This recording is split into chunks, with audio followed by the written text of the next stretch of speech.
bagian saya, yaitu berupa yang B, faktor-faktor yang mempengaruhi dalam komunikasi atau hambatan-hambatan yang mempengaruhi dalam gagalnya tujuan misi perusahaan tersebut, yang dikarenakan yang sangat besar popularitasnya terhadap pada komunikasi, yaitu komunikasi sangat berujung buruk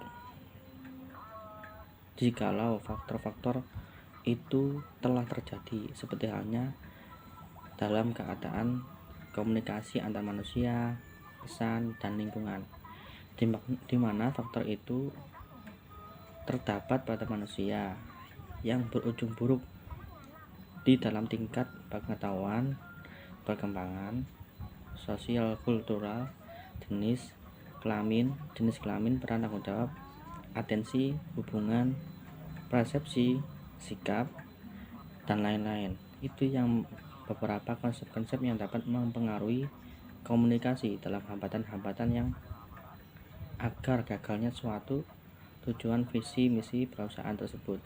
Sedangkan faktor di dalam pesan meliputi dengan isi pesan dan penyampaian, dan di dalam konteks lingkungan, hal yang mempengaruhi komunikasi meliputi stimulus eksternal, nilai, dan budaya atau adat, dan juga terdiri dari jarak dan teritori. Hambatan dapat diartikan sebagai halangan atau rintangan yang dialami dalam konteks komunikasi. Komunikasi dikenal pula gangguan mekanik maupun semantik. Gangguan ini masih termasuk ke dalam hambatan komunikasi. Efektivitas komunikasi salah satunya akan sangat tergantung kepada seberapa besar hambatan komunikasi yang terjadi. Di dalam setiap kegiatan komunikasi sudah dapat dipastikan akan menghadapi berbagai hambatan dalam kegiatan komunikasi yang manapun tentu akan mempengaruhi efektivitas proses komunikasi tersebut. Kenapa? Karena pada komunikasi masa jenis hambatan relatifnya lebih kompleks sejalan dengan kompleksitas komponen komunikasi massa, dan perlu diketahui bahwa komunikasi harus bersifat heterogen. Bismillahirrahmanirrahim. Perkenalkan, nama saya Isna Nur Faizah, nomor induk mahasiswa 206210071. Di sini saya akan melanjutkan presentasi dari Mas Kurniawan Aziz mengenai prinsip-prinsip komunikasi. Prinsip-prinsip komunikasi seperti halnya fungsi dan definisi komunikasi mempunyai uraian yang beragam sesuai dengan konsep yang dikembangkan oleh masing-masing pakar. Menurut Denny Mulyana, membuat istilah baru yaitu prinsip-prinsip komunikasi yang terdiri dari 15 prinsip komunikasi, yaitu yang pertama, komunikasi adalah satu proses simbolik, yang kedua, sistem setiap perilaku mempunyai potensi komunikasi, yang ketiga, komunikasi mencakup dimensi isi dan hubungan, yang keempat, komunikasi itu berlangsung dalam berbagai tingkat kesengajaan, yang kelima, komunikasi terjadi dalam konteks ruang dan waktu, yang keenam, komunikasi melibatkan prediksi peserta komunikasi, yang ketujuh, komunikasi adalah paket isyarat, dan yang kedelapan, komunikasi bersifat sistematik, yang kesembilan, semakin mirip latar belakang sosial budaya semakin efektivitas komunikasi, yang kesepuluh, komunikasi bersifat non-sekuensial, yang kesebelas, komunikasi bersifat prosesual, dinamis, dan transisional, yang ke-12, komunikasi adalah proses penyesuaian, yang ke-13, komunikasi bersifat irreversible, yang ke-14, komunikasi bukan penasehat untuk menyelesaikan berbagai masalah, dan yang terakhir yaitu yang ke-15, yaitu prinsip dari komunikasi, yaitu komunikasi melibatkan transaksi simetris dan komplementer.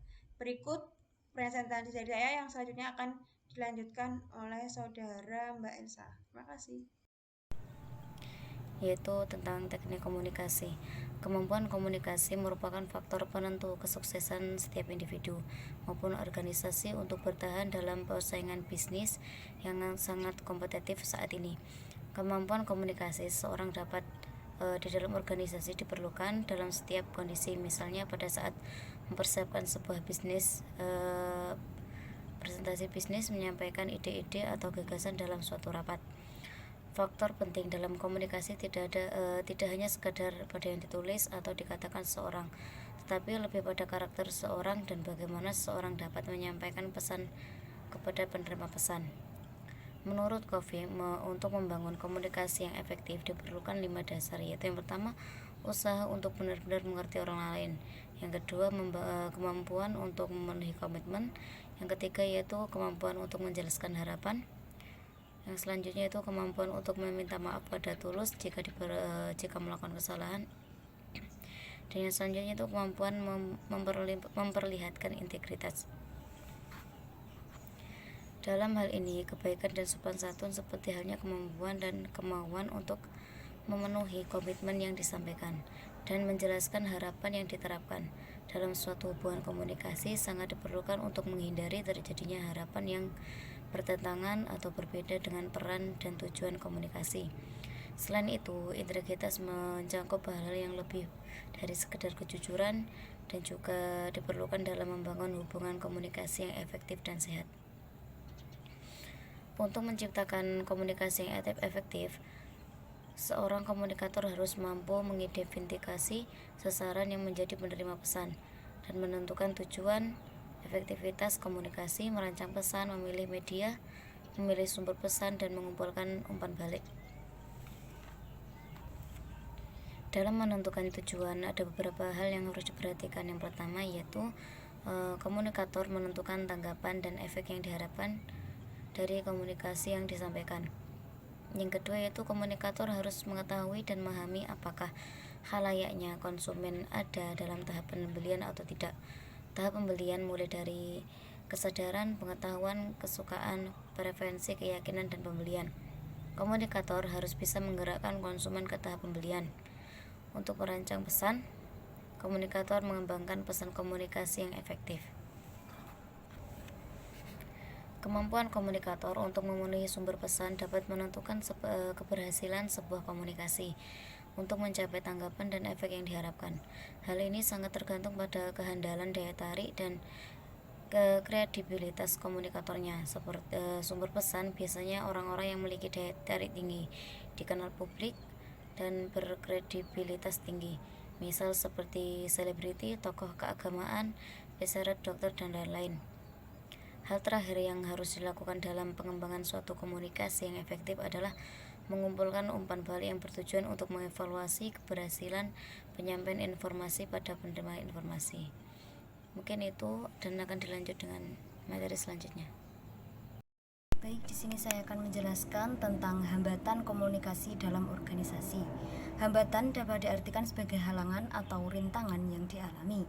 Hambatan komunikasi dalam sebuah organisasi merupakan suatu halangan yang terjadi dalam proses organisasi. Dalam konteks komunikasi, dikenal pula gangguan mekanik maupun semantik. Efektivitas komunikasi salah satunya akan sangat tergantung kepada seberapa besar hambatan komunikasi yang terjadi. Beberapa hambatan komunikasi yang perlu diketahui diantaranya yaitu sebagai berikut. Yang pertama adalah hambatan teknis. Hambatan teknis merupakan keterbatasan fasilitas dan peralatan komunikasi. Dari sisi teknologi, semakin berkurang dengan adanya temuan baru di bidang kemajuan teknologi informasi dan komunikasi. Yang kedua adalah hambatan semantik. Hambatan semantik merupakan hambatan dalam proses penyampaian pengertian. Definisi semantik sebagai studi idea atas pengertian yang diungkapkan. Yang selanjutnya adalah hambatan manusiawi. Hambatan manusiawi terjadi karena adanya faktor emosi dan prasangka pribadi, persepsi, kecakapan atau ketidakcakapan, kemampuan atau ketidakmampuan alat-alat panca indera seseorang. Ada beberapa hal yang dapat mengatasi hambatan komunikasi dalam organisasi. Di antaranya yaitu sebagai berikut. Yang pertama adalah hubungan antar personal, yang kedua adalah hubungan posisional, dan yang terakhir adalah hubungan berurutan. Sekian yang dapat saya sampaikan, ada kurang lebihnya saya mohon maaf. Terima kasih.